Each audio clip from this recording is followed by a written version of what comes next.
aguardando a Mariana. Ai, Olá! que legal! Tudo certo? Oi, pessoal! Tudo certo!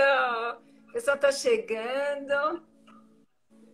Só vê se a música não está muito alta, que eu pus uma musiquinha para esperar o pessoal. Legal. Ai, que delícia! Flaneri, um beijo, Flaneri. Boa noite, minha amiga tá aí já, doutora. Ai, que legal!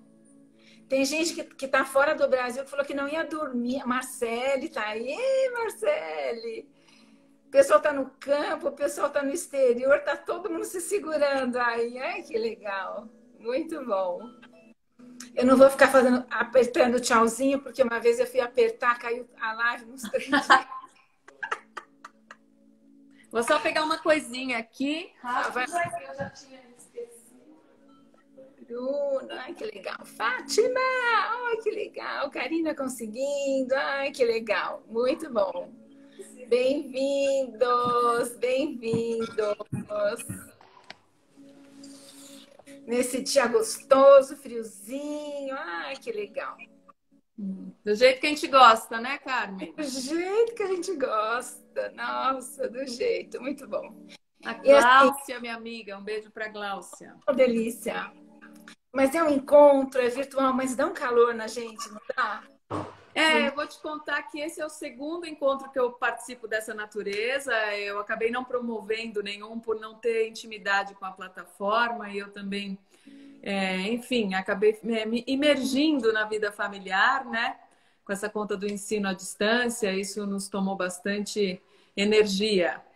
Então, foi muito legal a vez que eu participei com um amigo também falando sobre yoga, um yogi, e agora com você. Além de algumas reuniões aí privadas, né? Mas é legal, assim, tá compartilhando com gente que sempre curte minhas fotos. Por exemplo, aqui estou vendo a Magro Rodrigues, né? Mag Rodrigues, que sempre está comigo, e outras pessoas que estão entrando. E legal estar, assim, broadcasting. Assim. Então, mas a gente também tinha essa tendência a me afastar, né, dessas Sim. mídias. A Beth, bem-vinda lá da Inglaterra, legal. Mas assim, eu sinto que a gente tem essa necessidade de se aproximar, principalmente para manter aquelas mensagens que a gente acha importante, né? Claro. Para esse momento, né? E assim, conectando mesmo com o coração das pessoas e o que é que está acontecendo, sabe? Acho que na medida que a gente fica distante também, as pessoas sentem falta, sabe? E falar, puxa, aquela pessoa estava comigo no momento que eu precisei escutar uma coisa, aquela palavra, aquela frase me fez tanta diferença, né? Então acho bem legal mesmo. É um esforço, né? Mas depois que entra, a gente vai. É um privilégio para mim. Sim, Eu é um acho que esforço, sim. mas é um privilégio também estar aqui com você. Eu agradeço. Então vamos começar fazendo uma introdução, né? Enquanto o pessoal vai chegando.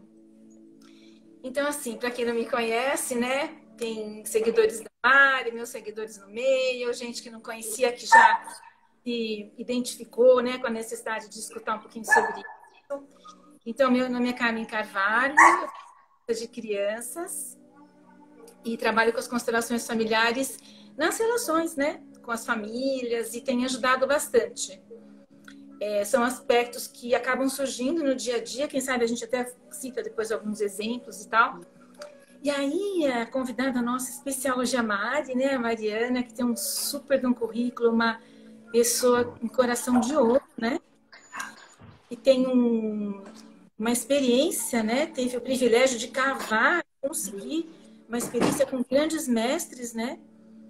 E que está aqui disposta a compartilhar, ajudando, né, as famílias e a pensar diferente, né, Mariana? Sim. Pensar diferente, né? Na realidade, eu tenho uma amiga que ela nem é do yoga, que ela fala que o que tá ruim, ele não pode melhorar, o que tá ruim tem que transmutar. Uhum. A gente só pode melhorar o que já é bom, porque o que tá ruim, se a gente melhora, se a gente põe uma melhora, ele fica péssimo, no sentido de um superlativo. Então, essa frase, para mim, diz muito que que assim, é uma coisa de transmutar mesmo a questão, né? Entender um pouco como a gente funciona, entrar em contato com essa máquina que é a nossa, né? Corpo, mente, com os seus pensamentos, emoções, desejos, né?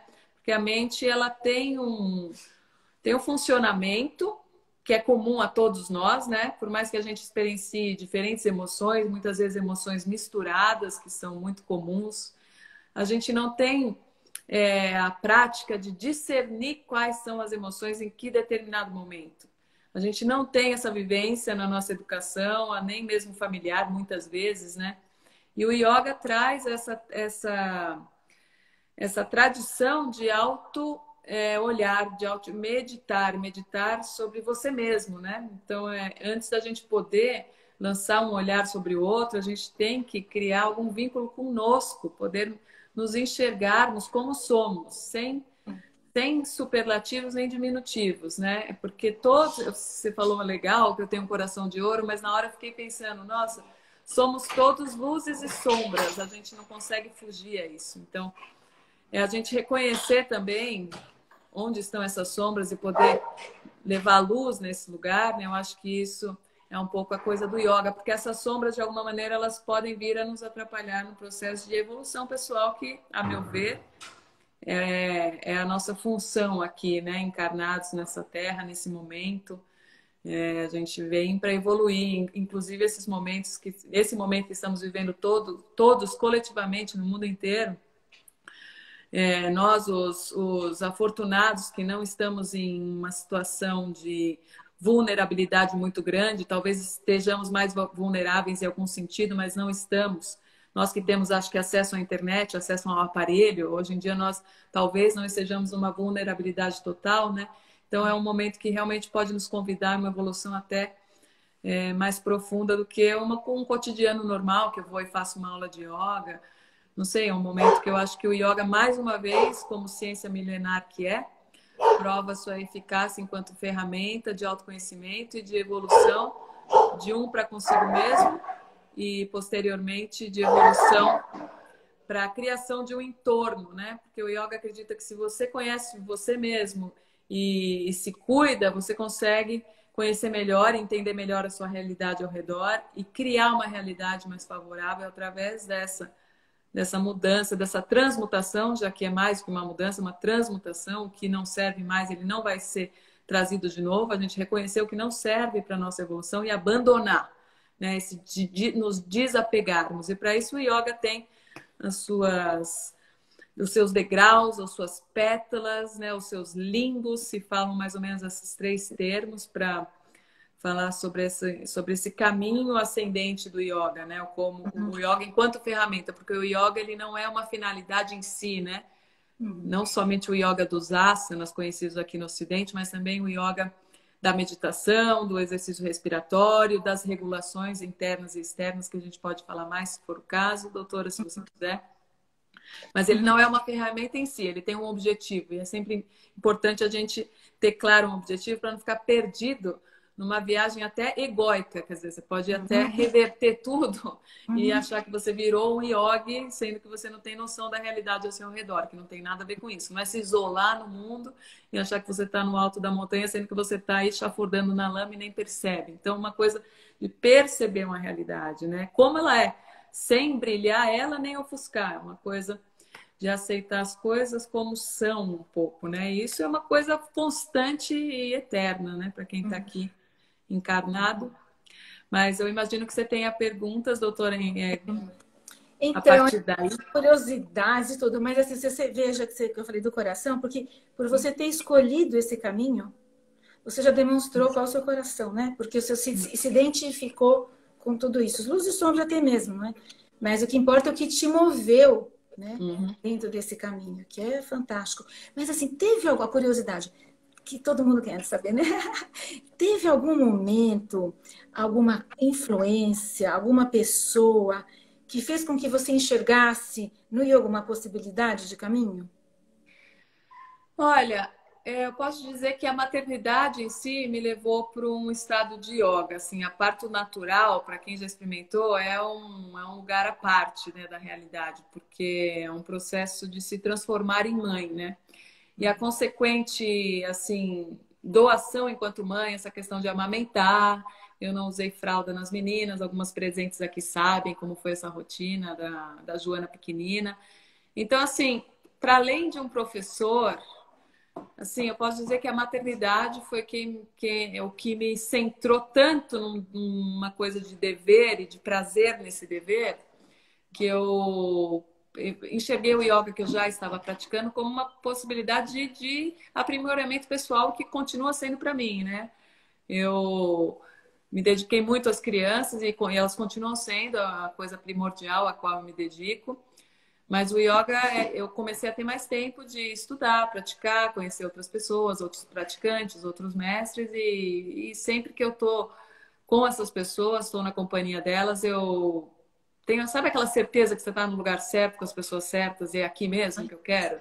Que tudo que as pessoas falam faz sentido, o que eu consigo contribuir com qualquer indagação ou comentário é bem-vindo. Tem uma coisa que a gente sente quando a gente está no lugar certo, assim como a gente sente quando a gente não está, né? No lugar certo, na hora certa. É uma coisa que quem já sentiu sabe.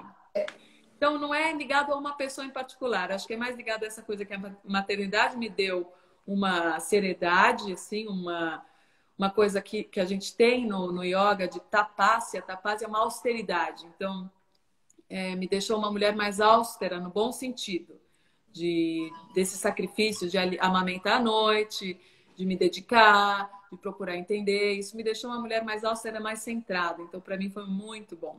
De procurar ser verdadeira, né? De procurar não ser violenta. Isso tudo são passos do yoga importantes. E eu acredito que eu sempre disse que minhas filhas são minhas professoras, minhas grandes professoras, né? Mas foi uma junção, assim, de coisas, de pessoas, de estar com pessoas que contribuem positivamente para a minha vida, que me fazem evoluir. E isso não dá para enumerar uma ou duas. São situações que você sabe bem, né? De estar e sempre o grupo das pessoas com quem eu estive no yoga sempre me fizeram muito bem, muito sentido para mim, me fizeram ver o mundo de uma maneira inusitada, nova, me fizeram ser mais eu também, né? Antes da gente entrar assim na questão mais assim evolutiva, né, da yoga, tudo isso, teve alguma coisa nesse começo assim de você olhar de fora, até para aguçar a curiosidade das pessoas, para ver o seu olhar, né? Teve uma coisa que você olhando de fora chamou muito sua atenção? Das pessoas que você viu, ou alguma coisa que você tenha percebido ou desenvolvido a princípio, uma característica que te marcou, alguma coisa assim? Eu posso dizer que tem mais coisas que não me chamavam a atenção do que as que me chamavam, porque eu sempre via assim revistas do yoga com as pessoas naquelas posturas. Eu falava, mas para que essa coisa, gente? As pessoas precisam pôr o pé atrás da cabeça, para quê? Assim, eu nunca me identifiquei com aquilo. Então, para mim, yoga, assim, bom, eu sou uma mulher que tendo a ser mais forte do que flexível, por várias razões, né? Montei cavalo muitos anos, sou uma mulher no meio de 4 irmãos homens. E eu pensava, não, mas isso não tem nada a ver comigo, né? Ficar ali, eu prefiro, sei lá, ir surfar, fazer uma coisa, andar de skate. Então, assim, eu posso dizer que, a princípio, tiveram sempre mais coisas que me afastaram dessa imagem de uma pessoa em paz. Eu nunca me identifiquei com isso. É interessante. Isso é uma coisa que está super na moda, né? Mas eu, há 15 anos atrás, 10 anos atrás, eu olhava isso com um pouco um viés, um pouco distanciada disso, né? Mas alguma coisa assim chamava, né? Uma coisa chamava e eu fui buscar e dei sorte de acabar numa sala com um professor muito experiente, de um senso de humor, um senso de realidade muito interessante, um cara que faz muita piada, um cara da comicidade, um cara que foi bailarino, esse meu primeiro professor de yoga, que vai ser sempre meu professor, chamado Pedro Moreno. Ele tem muitos alunos aqui em São Paulo e em outros lugares também. Quem já fez uma aula com ele sabe o quanto que é gostoso, tá tá com uma pessoa assim acessível, que não faz do yoga nem da espiritualidade uma coisa inacessível, muito pelo contrário, uma coisa leve, gostosa. Eu acabei caindo na sala desse cara e gostei muito, gostei das pessoas que eu conheci e fiquei lá 7 anos com ele. E assim, você não precisa ser flexível para fazer yoga e eu sou a prova disso. O yoga está muito além de onde você encosta a mão, se no pé, se atrás, onde você põe seu pé, é muito além disso. O yoga é uma ferramenta de autoobservação, independe do seu corpo físico que você tenha no momento, independe em que problema ou não você está, né? Depende com quem você se conecta. Essa semana eu pude ler uma frase no WhatsApp as pessoas deixam frases, né? Às vezes. E dessa amiga minha, Silvia Pácola, estava escrito lá: primeiro escolha as pessoas, depois escolha o seu destino. Eu gostei tanto disso, porque eu sinto que são mesmo, né? Como a gente se vê nas outras pessoas, como as outras pessoas são mesmo espelhos da nossa própria consciência, da nossa própria realidade. E achei tão bonito isso. Escolha primeiro as pessoas, como a associação que a gente faz ou deixa de fazer, realmente elas são fundamentais nesse trilhar individual de cada um, né? E no yoga também se fala muito disso, no Vaishnavismo, né? Nessa Sampradaya, nessa linhagem que eu estudo, sobre a associação correta, como ela é importante, porque e também a má associação, né? Como ela pode ser prejudicial. Então, só da gente procurar o yoga, a gente naturalmente tende a pessoas que não são perfeitas, mas pessoas que estão procurando se observar. E isso é o primeiro passo para qualquer transmutação, isso é o primeiro passo para qualquer evolução, você se observar o que eu estou fazendo que pode ser que não esteja tão bom, e também o que eu estou fazendo que pode ser que esteja bom, que eu sinto que eu falo uma coisa e ela cai bem, que eu sinto que eu estou com uma pessoa e o meu cabelo fica arrepiado, é isso, né? Para a gente estar aqui para sentir essas emoções, né? A gente não precisa tomar uma droga para sentir isso ou tomar uma droga para evitar coisas, né? O yoga propõe uma autonomia de qualquer coisa externa, seja ela qual for. Bárbaro, não é? Isso é bárbaro, é um negócio incrível isso, não é? Essa autonomia tem tudo a ver com esse momento, com a gente, né? E com o filho, que coisa melhor, que Claro, coisa melhor que isso. claro. Melhor. Nós, como pais, né, que somos assim, ensinamos não com o que a gente diz, mas com o que a gente é. Nós ensinamos assim, né? Ou não ensinamos. Então, é uma coisa de ser, né? Isso que a gente está desconectado um pouco, eu vejo na sociedade atual, porque a gente não ser rende muito, porque aí você precisa do outro para te dizer quem você é. Então, quando a gente não se conhece, é muito fácil, a gente precisa comprar aquilo que estão vendendo para a gente, porque não está completo, está faltando, essa sensação que está faltando, e não está faltando nada, né? Alguém pode falar, ah, você é filha de não sei quem, é fácil para você falar que não está faltando nada, mas talvez eu seja afortunada mesmo de não passar necessidades básicas e tudo, mas eu estou a todo momento revendo também essas necessidades, porque no final das contas a gente vai ter que abrir mão de tudo, até do que a gente pensa que a gente é. Então, o que a gente é de verdade que a gente não vai ter que abrir mão, né? É isso que o yoga está preocupado. Até que ponto, né? Nossa, bem legal isso. É bem legal. Melhor a gente começar a abrir mão agora do que a gente já não é e o que a gente não vai ser, porque é mais fácil. Do contrário, a gente vai se apegando nas bordas e no que a gente pode se segurar, e ao contrário, o processo da vida é o fluir, a gente abrir a mão, deixar aí o que não serve e poder se contentar um pouco, né? Acho que é poder se acalmar, poder se contentar sozinho, sem precisar de uma droga, de uma comida, de uma pessoa, de não sei o quê. Claro, contando com a ajuda das pessoas e nesse caminho também podendo ajudar outras pessoas, que é uma coisa natural, né? Dessas duas mãos, porque é um fluxo, nada é nosso também. Quando a gente recebe, não é que foi da pessoa, é uma coisa de um fluxo, né? Então, tem essa coisa do chamar parigraha, é a gente se desapegar das coisas um pouco, né? E vairagya, que é essa coisa de você abrir mão do que já nunca foi seu, porque para o yoga nem o nosso corpo, quando a gente comentou à tarde, nem o nosso corpo é nosso mesmo. Por isso que o yoga, por exemplo, uma coisa assim, vou falar sem querer chocar nada, não concorda com a ideia do suicídio, por exemplo, que a gente pensa, não, eu estou sofrendo, eu vou acabar com a minha vida, mas o yoga acredita que nem o corpo é seu, porque a gente se rende a uma coisa maior e foi nos emprestado esse veículo corpo e mente, para que a gente possa evoluir, possa trazer junto com pessoas. Então, quem somos nós, né? Então, eu acho tão bonito isso. Se nós não somos donos dentro do nosso corpo e mente, né? Somos só responsáveis, somos só tutores de nós mesmos. Quem somos nós para acharmos que somos donos de qualquer outra coisa, sejam eles filhos, casas, carros, pessoas, bens ou ideias, né? Então, essa Ideia, coisa, né? Ideias. Então, coisa do ideia. fluir, né? O yoga acredita nessa coisa do fluir, de sermos parte desse fluxo, né? Agirmos positivamente nesse sentido, reconhecendo sim nossas sombras para podermos não nos livrar delas, mas não deixar que nos influenciarmos por coisas que atrapalham o processo evolutivo nosso e dos nossos ao nosso redor, principalmente filhos, já que a gente tem essa temática hoje também. Uhum, uhum. Agora, Mariana, para o pessoal assim ver a profundidade da coisa, você podia falar um pouquinho sobre a antiguidade da história da yoga aqui na no nosso planeta?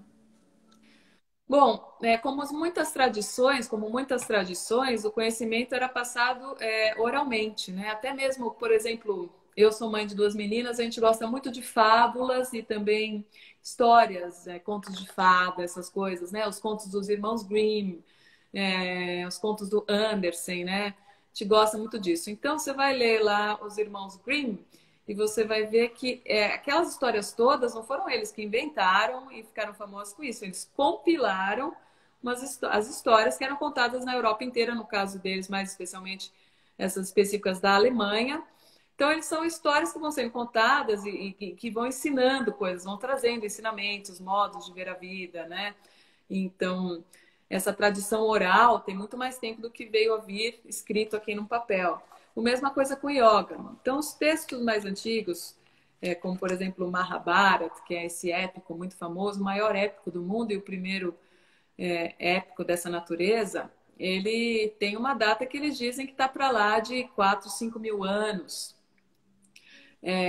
Os Vedas, né, que aí sim, o Rig Veda, o primeiro texto escrito também um pouco antes do Mahabharata, que era também o Mahabharata uma coisa oral, que aí foi sim compilada em versos. Então, imagina só, uma cultura milenar como a indiana, que já está em contato até para além da tradição oral, já está em contato com a escrita por si só há mais de 3, 4, talvez 5 mil anos. Então, a gente não tem ideia do que é isso. Então, é acreditado que o yoga, ele nasce antes disso, né? Ele nasce de práticas dessa tradição oral, de a gente passar os ensinamentos de professor para o aluno. Então, o que a gente pode entender é que essas práticas são realmente para lá de 5, 6 mil anos, né? Os textos mais específicos do yoga em relação à parte prática disso, exercícios físicos, pranayama, para além dos ensinamentos filosóficos, né?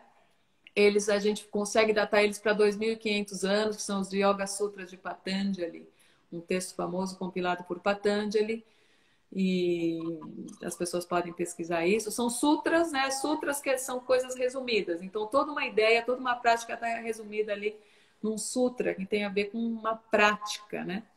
Então, os Yoga Sutras de Patanjali é um texto interessante para quem está interessado. Um texto famoso também, Hatha Yoga Pradipika, também por volta de 1.500 anos atrás. Então, a gente pode imaginar que interessante, né? Textos tão antigos e práticas tão antigas serem tão atuais. Então, é o tipo de coisa que ele é atemporal, né? Uma ferramenta atemporal. Não importa o quanto o mundo evolua, entre aspas, porque, de certa maneira, a gente pode ver que o progresso que as sociedades promovem, os governos, enfim, a classe dominante, num certo sentido, né? Não intelectualmente, mas a classe financeiramente dominante propõe de um progresso como se o nosso planeta ele fosse uma fonte inesgotável de recursos, né? Então a gente fala de um progresso, mas na realidade a gente está evoluindo em muitas coisas. O mundo que minhas filhas estão agora podendo experimentar, o mundo natural, ele é menos rico do que eu experimentei há 30 anos atrás só. Eu tenho 37 anos, minha filha que vai fazer 6 anos agora, quer dizer, a gente vê diferenças importantes na qualidade do ar, na qualidade da água, do acesso a esses recursos, né? Me lembro de estar na praia da Barra do Saí, a gente via direto Estrela do Mar, tinha direto aquele fenômeno da bioluminescência. E hoje em dia a gente vê que mudou isso, porque não tem mais, tem muito mais gente indo, não tem saneamento básico, a gente quer ter mais carros, a gente quer ter mais, as empresas têm que produzir mais, e enfim, é uma coisa que não tem um controle, né? Então, o que eu digo a respeito de o que é evolução hoje, eu acho que evoluídos são essas pessoas que lá, 6.000 anos atrás, estavam falando de coisas que são mais atuais do que nunca, né? Da gente o quê? Viver com o que é suficiente para nós, não nos apegarmos às coisas que não servem, a gente não ser violento, a gente fala sempre a verdade, né? Então, eu acho que o nosso sistema atual mesmo, e essa pandemia veio para nos mostrar uma evidência de um colapso, né? De um colapso, e um colapso não é que a gente vai deixar de existir. O yoga acredita que a alma, ela não pode ser destruída, ela não morre. Sim, sou vegetariana, Cláudia, há 8 anos já, foi uma grande maravilha para mim. Mas essa coisa da evolução é uma coisa interna, né? Essa que é o grande progresso. É um progresso da gente poder ter pessoas vivendo bem, todas elas. O yoga acredita que o yoga serve para que todo lar seja um lar de alegria e amor. Mas se uns têm muito mais que outros, não alegria e amor necessariamente, mas acesso a recursos, é a lei do equilíbrio. Outros vão ter menos acesso a recursos, né? Então, reveram também quão necessários são esses recursos, né? Por que essa coisa de querer mais e mais e mais, que todo mundo está revendo agora, a pandemia trouxe um pouco isso, né? Nunca foi tão cafona, eu vi uma frase dessas, nunca foi tão cafona ser consumista, alguma coisa assim. Uma mulher saindo com 10 sacolas do shopping. É realmente isso, porque eu espero que continue valendo isso, porque que progresso é esse, gente? Vamos pôr a mão na consciência, vamos procurar um real progresso, uma real evolução. Não sei como mais posso dizer sobre isso, né? Mas veja, na verdade, o que você está me dizendo, né, é que a gente vivendo a nossa realidade, né, complexa, né, a complexidade dessa nossa realidade, a yoga vem lá de trás e ela nos lembra da nossa condição humana, né? Ela faz essa associação, lembrando que a gente tem tudo isso de recurso, né? Tudo isso de potencial. E nesse caos, traz para nós qual é a nossa verdadeira natureza. Isso que eu acho incrível, né? Incrível, incrível.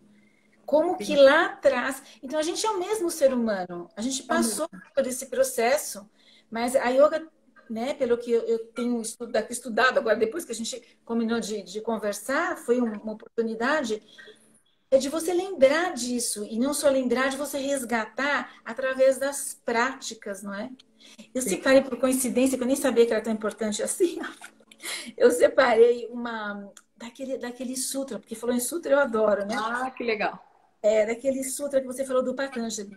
Ele falou assim: yoga é a eliminação da instabilidade da mente. Olha que coisa atual. E aí se refere a pensamentos, a compulsões, não é? Estou perguntando por que parece tão difícil. A gente está tentando deixar fácil, viu? Né, Mariana? Está tentando flexibilizar para todo mundo se interessar, pelo menos. Né? O yoga é um processo para a vida e para vidas. É dito que se a gente se interessa por yoga agora é porque a gente já teve em yoga em outras encarnações, como alguns podem já até saber, que a iconografia Hindu, ela acredita na reencarnação, né? Então a gente vai reencarnando em diferentes corpos de diferentes espécies, inclusive. Tudo é possível, assim, bem interessante isso. E de alguma forma a gente se chegou ao yoga agora é porque ela já estava aí, né? E o yoga não é questão que é difícil, na realidade é uma coisa para toda a vida e é para ser feita a passo lento, no sentido assim, a gente quer evoluir sem perder o que a gente galgou, mas também sem retroceder, porque não adianta nada a gente de repente, não sei, fazer uso de uma substância que faz a gente pensar coisas maravilhosas, sei lá. E aí a gente se sente bem, fazer uso de uma coisa que faz a gente se sentir bem. Mas de repente, a hora que acabou aquele efeito, você volta 3 casas para trás, porque você não sabe o caminho. Foi uma coisa provocada externamente, você não conseguiu saber aquele caminho para aquele bem-estar, para aquela sensação de completude. Foi uma coisa artificial externa. Então, o yoga acredita para a gente que a gente pode, através das ferramentas que ele propõe, cunhar o nosso caminho para que assim a gente conheça cada passozinho que a gente dê e a gente não precise voltar atrás, porque a gente conhece o percurso, a gente não pulou até um lugar, né? A gente não saltou até um lugar que a gente não tem como se sustentar lá. Então, o yoga acredita nisso, nessa construção lenta, né? Não é uma coisa difícil. A dificuldade, por qual que é a dificuldade? A dificuldade é a gente se comprometer. Se comprometer a quê? A nos expormos a nós mesmos, né? Porque o yoga, aqui eu fiz um pouquinho, uma listinha, que antes da gente fazer posturas, que a gente fala, nossa, são difíceis, não, como é que eu vou ficar de cabeça para baixo, né? Então, antes disso, a tradição nos outorga outras coisas preliminares a isso, né? Então, você comentou do Yoga Sutra de Patanjali, Yoga Chitta Vritti Nirodha. É uma das definições do yoga, esse sutra. Yoga, Chitta, que Chitta é consciência, mente, Chitta, Vritti, que são as flutuações ou perturbações, Nirodha. Nirodha é constrição, restrição. Então, yoga é a restrição das flutuações mentais, né? É uma definição maravilhosa, é uma delas. E é muito válida, porque a gente sente, né, esses pensamentos todos. Como que a gente vai fazer isso? E não é uma coisa que a gente vai falar, olha, o yoga é isso, então eu vou parar a minha mente. Tudo, pode tentar tudo na sua vida que você consiga, mas isso a gente não consegue sem o uso de uma metodologia, de um caminho que outras pessoas há milênios têm feito e têm praticado, e por isso que está num sutra, está resumido num sutra que o yoga é isso. Mas como, né? Então, o yoga lá de Patanjali, ele sugere, o Astanga Yoga, ele sugere um caminho, um percurso que a gente vai, aos poucos, experienciando um pouquinho do que seria Chitta Vritti Nirodha, a restrição das flutuações. É como se fosse um lago, é um lago que a gente joga uma pedrinha e fica aquela flutuação, né? E nós somos as pedrinhas que estamos jogando as pedrinhas, né? Então, como que a gente consegue restringir esse movimento de jogar as pedrinhas para que ele pare, essas flutuações da superfície parem? E para que a gente quer isso? Para que a gente quer um lago em que a água não esteja turvada, não esteja em flutuação? Para que a gente possa, por exemplo, nós somos luz, certo? Mas o yoga é uma escola dual, ele não é monista, então ele não acredita que nós somos Deus. O yoga acredita que Deus está lá e nós somos um produto dele. Nós somos outra coisa que não Deus, né? Deus está em nós, mas nós não somos eles, né? Não somos ele. Então há uma coisa muito maior que nós não podemos compreender. Então nós temos que sermos capazes de podermos refletir um pouco dessa luz que é a fonte. É a fonte de onde nós estamos. Então, não é que as coisas orbitam ao nosso redor. Nós orbitamos ao redor da nossa fonte. Então, o yoga é a gente se colocar nessa submissão de orbitar ao redor de uma coisa maior que nós. Então, para que serve isso nessa imagem do lago que flutua? A luz, digamos que a luz da lua está refletindo ali naquele lago. Quando o lago, a superfície do lago, ela está em flutuação, está com muitas vritis, que são essas flutuações, a gente não vê direito aquela lua, ela está sempre assim, ela está disforme, você não sabe o tamanho, como que ela é, qual que ela está acontecendo ali. Ao passo que a gente suaviza esse lago, né, a gente consegue ver a luz da lua certinha, né? Porque nós não vamos ser a lua, mas nós podemos refletir essa lua. Então o yoga ele sugere esses caminhos das observâncias, primeiro para com o nosso entorno e assim as observâncias para com o nosso conosco mesmo, as morais, né? Então, primeiro as éticas, depois as morais. Nas observâncias éticas, a gente tem o pilar de todos é o ahimsa. Muita gente tem ouvido falar de ahimsa, que é a não violência. A não violência é para com nenhum ser, nem para conosco mesmo. O segundo yama, que são essas observâncias éticas, é a satya, que é a veracidade. Somos sermos verdadeiros com a maior possibilidade que nos é dada. Então, evitar de qualquer forma a falsidade. Como evitar de qualquer forma a falsidade, mesmo que seja mínima? Asteia.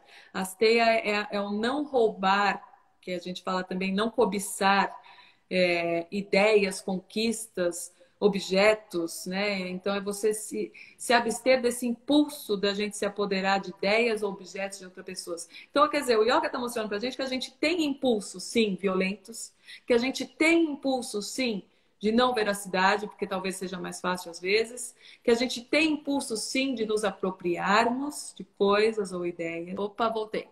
O yoga fala um pouco é uma restrição. Então a gente está restringindo as vritis através de uma restrição de outras coisas. Não é que a gente vai lá e para o nosso pensamento. Isso é impossível, a gente sabe bem disso. Tem já a ciência já consegue provar que a cada hora, quantos pensamentos, num dia, né? A gente pode buscar aí no Google em quantos dias, em quantos pensamentos eu tenho num dia. Isso está provado pela ciência, já pelas sinapses, quantos são? São mais de 60 mil. São mais, é um número assim. Então a gente vai se refreando pelo que é mais fácil para nós. Primeiro para com o nosso entorno, né? Com a não violência, a veracidade, o não apropriamento do que não é nosso, seja de ideias, objetos, etc. O Brahmacharya, que é o quarto yama, a quarta observância ética, que ele diz respeito a Brahmacharya fala não sexo, né? Não copulação, mas é muito além disso. É a gente usar as nossas relações em caminho do que é essencial para nós. Se nós acumulamos muitas relações amorosas de uma vez só, a gente está também se aproveitando de certa forma, está até usurpando de pessoas, porque, enfim, Olha. é uma coisa de a gente se resfriar de repente, de uma coisa que pode acontecer. Para que eu vou me comprometer com uma pessoa? É mais fácil eu não me comprometer e eu fico um pouquinho aqui, um pouquinho ali. Só que você não vai em direção ao que é essencial. É isso que o Brahmacharya, essa quarta yama, propõe. Você ir em direção ao essencial nas relações humanas, né? Até amorosas principalmente, né? E a parigraha, que é a quinta observância ética do yoga, quer dizer, esse é o pilar do yoga. É muito antes de você pôr o pé em cima da cabeça, ficar de cabeça para baixo, esticar suas coisas. Muito antes disso, o yoga a gente pode fazer a qualquer momento, gente, em qualquer instância. É uma questão de conexão com as pessoas certas, com as pessoas certas, com as ideias certas. Então, a parigraha é essa ideia da não possessividade e da não cobiça, né? Então, ela tem a ver com essa generosidade que a gente pode encontrar no ser humano, né? Esse desapego das relações e aos bens, né? Uma simplicidade voluntária, eu escrevi aqui, que eu não queria esquecer disso. Eu achei bonito isso, uma simplicidade voluntária. Como que a gente... não é a gente se achar humilde, não. É uma coisa da gente buscar uma coisa sincera, porque a Sátia diz pra gente que a gente tem que buscar a verdade nisso, a gente tem que buscar ser verossímil, sempre. Então, buscar uma simplicidade voluntária. Bonito que é voluntária. Não é que eu sou simples, eu sou uma coitada, ou não, é uma coisa voluntária, é uma coisa de você querer. Espontânea. Espontânea. Só que ela não é tão espontânea assim, por quê?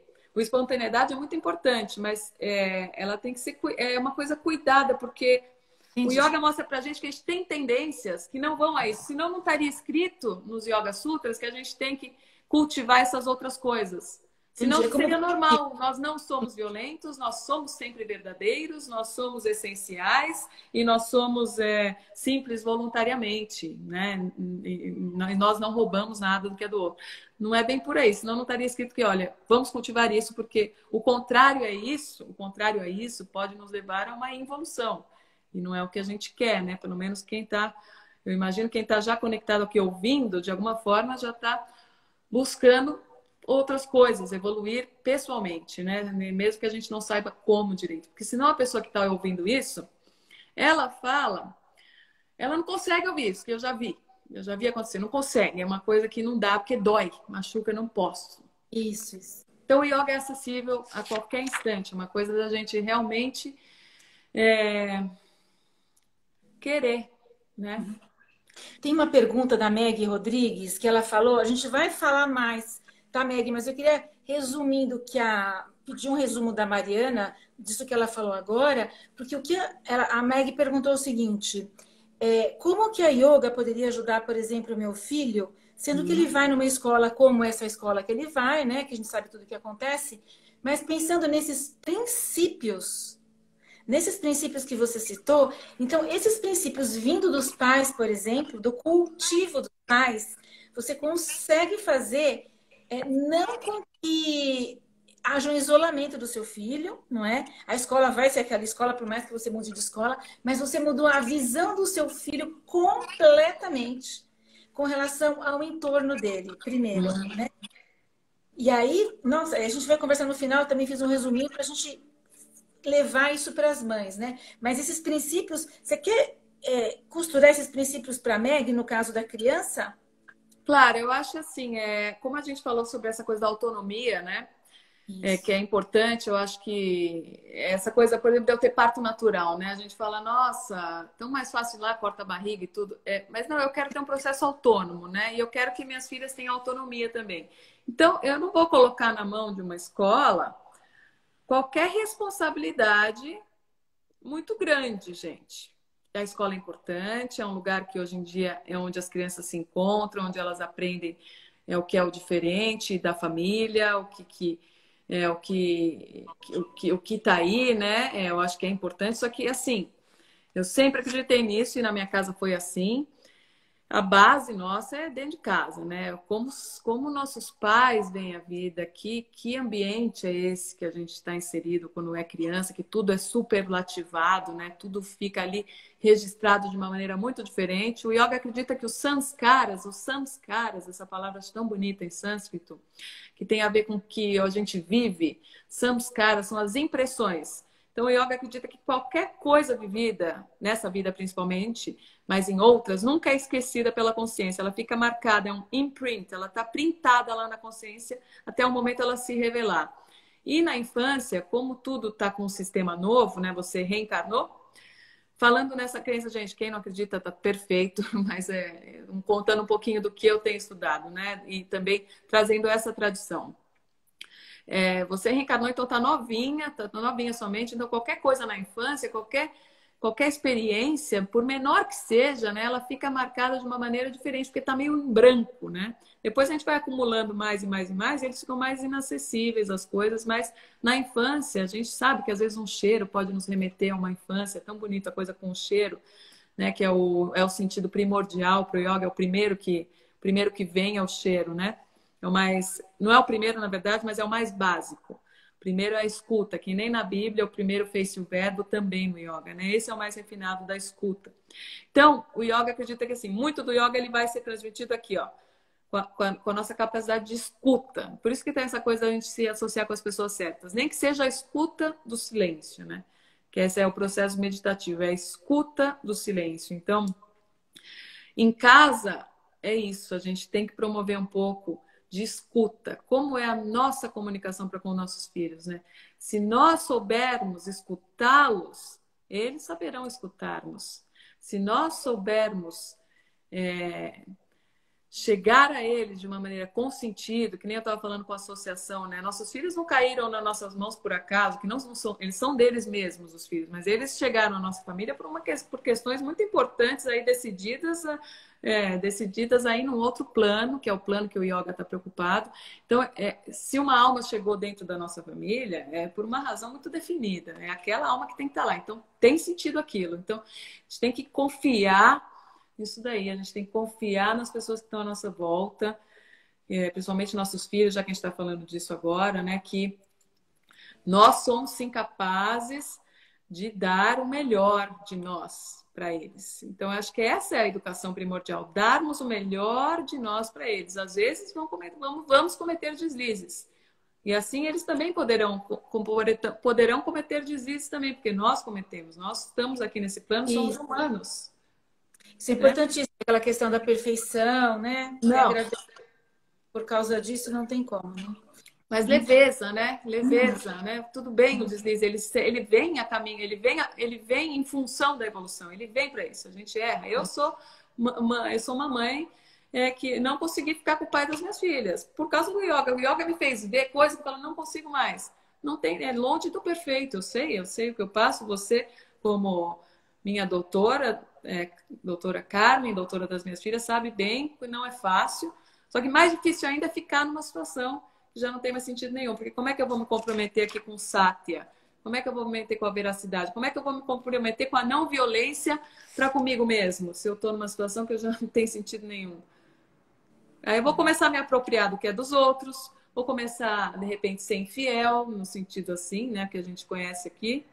Vou começar a ficar descontente.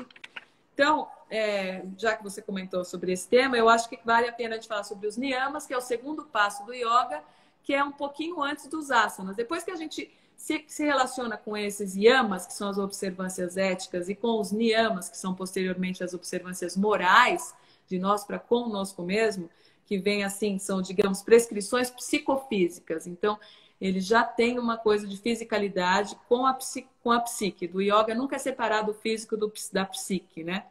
Então, o primeiro deles é Sautya, por exemplo, que é pureza, purificação, eliminar condicionamentos. Então, quando a gente pratica os yamas lá atrás, a gente pode perceber, como a gente estava falando, que nós temos tendências. Então, a gente está procurando restringir tendências negativas e nos concentrarmos no que importa, né? Então, com esse processo, a gente consegue se aproximar de Sautya, que é limpeza. A gente consegue começar a restringir o que não serve mais, né?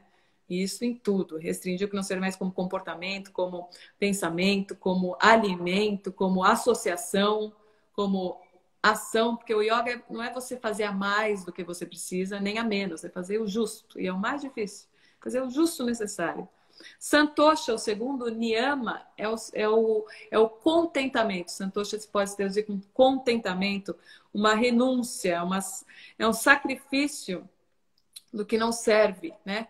Então, a gente nutrir uma coisa equânime perante ao que nos vem de fora e ao que não vem de dentro também, porque o sofrimento ele pode ser causado por uma coisa externa, como pode ser causado também por nós mesmos, né? Então, a gente se contentar e renunciar digamos, situações externas, né?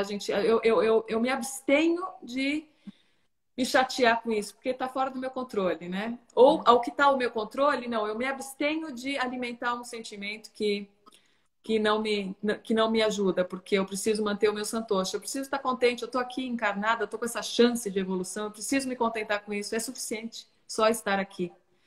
O terceiro niyama fala de tapas, que é disciplina. Então é importante também a tapasya no Rig Veda, esse primeiro texto hindu, antiquíssimo, de 5.000 anos ou mais, ele diz que a gente primeiro veio tapas. Primeiro tudo existiu por causa de uma disciplina, de uma austeridade, que é o que eu falei do começo, né? Que a maternidade me levou do yoga, através de tapas, através da austeridade, de ficar acordada à noite, de dar mamar à noite, de estar pronta para responder às necessidades da minha filha, porque eu acho que é a hora que ela está precisando é agora. E agora sim, tem uma menina que não tem muitas necessidades, porque foi cumprido isso. Então, se a gente começa a estudar um pouquinho isso e consegue pôr em prática um pouquinho, a gente consegue o quê? Atender às necessidades dos nossos filhos na hora que elas são demandadas. Eu acho que é importante essa questão na hora que elas são demandadas. Não é atender às necessidades, não é fazer as vontades, é atender às necessidades, né?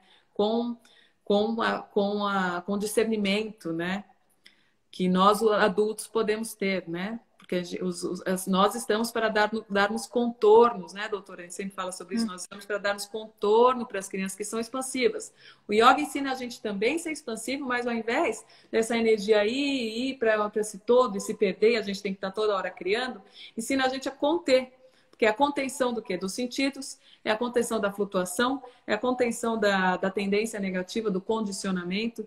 Então, a gente está mais para poder exercitar essas coisas boas, por exemplo, o quarto niyama, que é o svadhyaya, o autoestudo. Então, a gente vai evoluindo. A partir dessas observâncias todas, a gente consegue se autoestudar. Não, eu acho que realmente isso não serve para mim mais. Pode ter servido no passado. Posso falar uma lista de coisas do que serviu para mim no passado que hoje não serve mais. Para finalmente acabar em Isvara Pranidhana. Isvara Pranidhana é a gente se entregar. A autoentrega a um Deus pessoal. Então, o yoga ele tem essa coisa da ecologia social, né? e individual de todas as pessoas, sejam elas crianças, adultos, é enxergar também a criança como um ser individual que também possui uma ecologia, né? Uma lógica de economizar, né? Não na alegria, mas economizar no que não é proveitoso. A gente não usar nem mais nem menos. É essa coisa do meio termo que é o mais difícil, que esse equilíbrio é insustentável, né? Como já dizia Milan Kundera, a insustentável leveza do ser. Então a gente tem muitos paralelos aqui no Ocidente do yoga, e quer dizer, o yoga não é só aquele lá, o yoga está em todo lugar, né? É uma coisa universal, é uma coisa individual que tá em todo lugar, em todas as épocas e dentro da família mais que nunca, porque é o cerne, né? É o cerne do contorno do caráter pessoal, né? Nosso, é o cerne, é dentro de casa, né? Seja um lar que os pais estão juntos ou não estão, tá nas nossas mãos, sabe? Que tá nas nossas mãos criar um lar de felicidade, entende? Que não é de alegria e êxtase. O yoga não acredita nisso, porque se a gente vai nesse pico de alegria e êxtase, onde a gente vai cair? A gente vai cair lá para baixo na depressão, na briga, na raiva, que esse é o outro oposto disso. Então não é porque é uma coisa equanimicidade, né? Uma coisa, tá, tudo bem, que legal, você ganhou na loteria, mas e daí, né? Uma coisa também que não é da tanta importância assim. A gente tem que ser feliz com as nossas conquistas e tudo, mas também nós somos, independente das nossas conquistas, das nossas posses, das nossas vontades, nós somos seres completos, né? Tem um mantra lindo que fala sobre essa completude de tudo. Tudo já é completo e está em completude, né? Então, é uma coisa que o yoga foi decodificado na Índia, mas ele está na nossa cultura também, na cultura helênica, ele está em todo lugar, em muitos textos ocidentais também. Ele está em todos nós, né? Profundo demais, né? Nossa. Agora veja, por exemplo, dos aspectos que você mencionou, a disciplina, por exemplo, para uma criança, né? Sim. Como é importante a disciplina e como a questão do desafio na prática física, na prática dos conceitos, né? O desafio do corpo, do limite do corpo, não é? E de você enxergar no adulto, aí outra vez a pergunta, né, da Rodrigues, né, da Meg Ho, você enxergar no adulto tudo isso para que ele consiga transpor, e aí, quando ele for na escola, e compaixão também, né? A yoga fala muito da compaixão também, né? Sim, porque a compaixão ela é um produto disso tudo, né? Ele é um produto da disciplina, porque quando você para se observar, você tem tempo para ter compaixão, você tem espaço para isso, né? Você tem essa coisa que a gente falou da escuta do silêncio, você tem. Não é que você está à flor da pele mais, não que a gente deixe de sentir, não é que o yogi deixa de sentir, não, ele só entende as suas emoções e não dá cabo a coisas que não têm função prática no sentido da evolução, né? Então, a compaixão, por si só, ela é um produto de um trabalho, né? Eu acho que as crianças têm isso, não tem, doutora? As crianças têm uma compaixão, elas têm isso, é uma coisa que elas têm naturalmente, né? Então, nós podemos criar um ambiente que isso possa continuar sendo natural, né? Não é que a gente tem que buscar uma compaixão, pegar uma compaixão e botar no nosso coração e termos ela, né? Não, a gente tem isso naturalmente, né? Eu acho que a tendência do ser humano é querer ver o outro bem, né?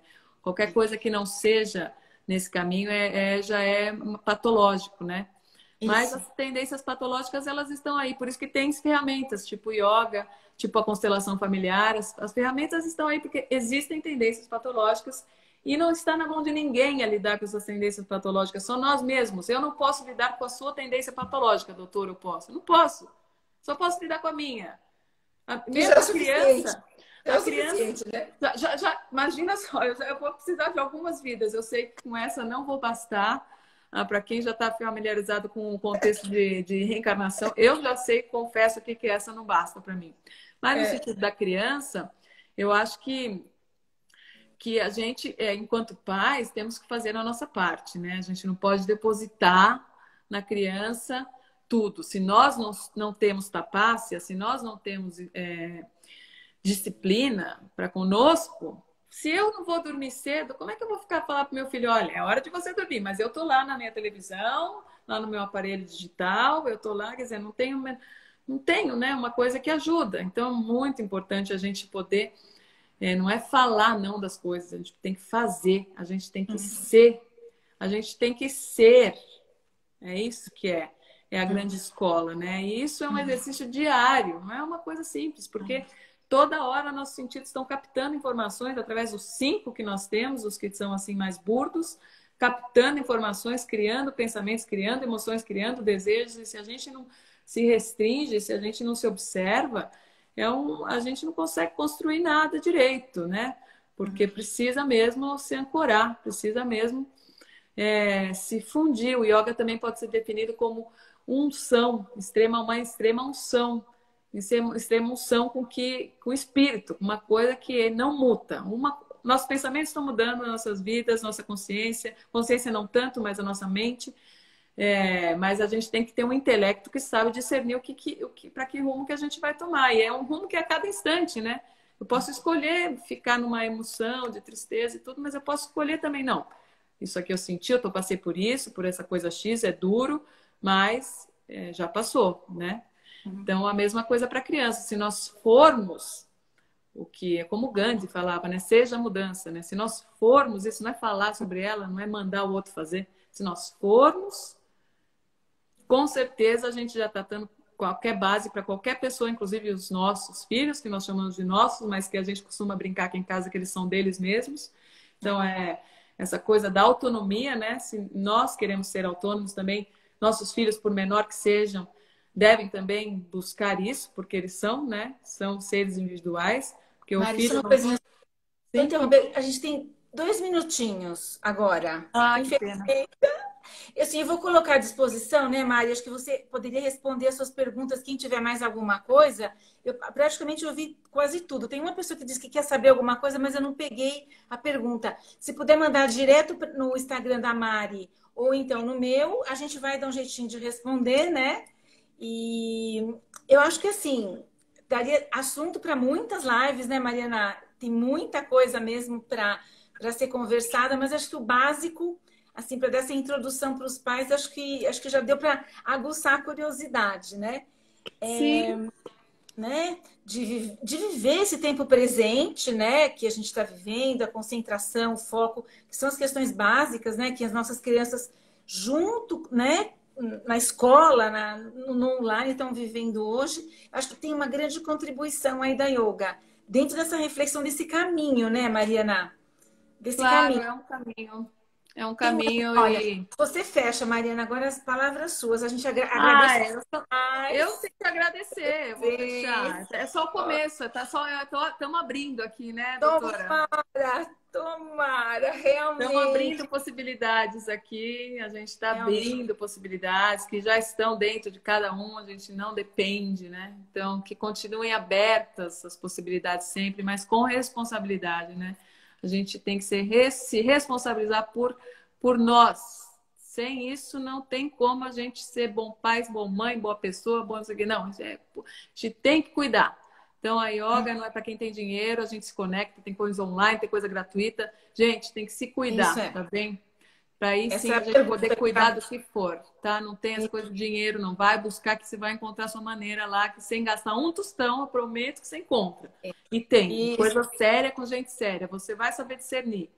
Todos vão saber discernir. Então, obrigada, doutor. Um prazer estar aqui. Nossas conversas sempre foram assim maravilhosas, né? Sempre. Dá vontade de parar e só conversar, né? A gente só conversa bem. Então, é isso que faz a gente ter certeza que está no lugar certo, como você perguntou. Eu sei que todo mundo aqui sente isso, sente o cabelinho arrepiar e é quando arrepia que está no lugar certo, com a pessoa certa. Esse é o yoga, né? Gente, muito obrigada, né? Nessa sexta-feira, fazer esse happy hour. A Delima Gleide, um beijo todas que estão aí. A minha amiga lá da Colômbia, minha irmã, Rainbow Drop. Vocês são lindos também, claro, todos nós somos, né? Vai cair. Vamos fazer desse o mundo melhor. Esse é o convite. Já estamos fazendo. Já estamos fazendo. Ai, vai cair. A gente vai se encontrar em breve. Vamos sim. Vai se encontrar em breve. Tchau, gente. Tchau, pessoal. Adorei também ler vocês. Um beijão. Um carinho aqui. Aqui, Gente, só me olha, contacta. Quem me escrever, eu tô aqui, tá? Tô sempre no Instagram, eu mesma escrevo no meu Instagram.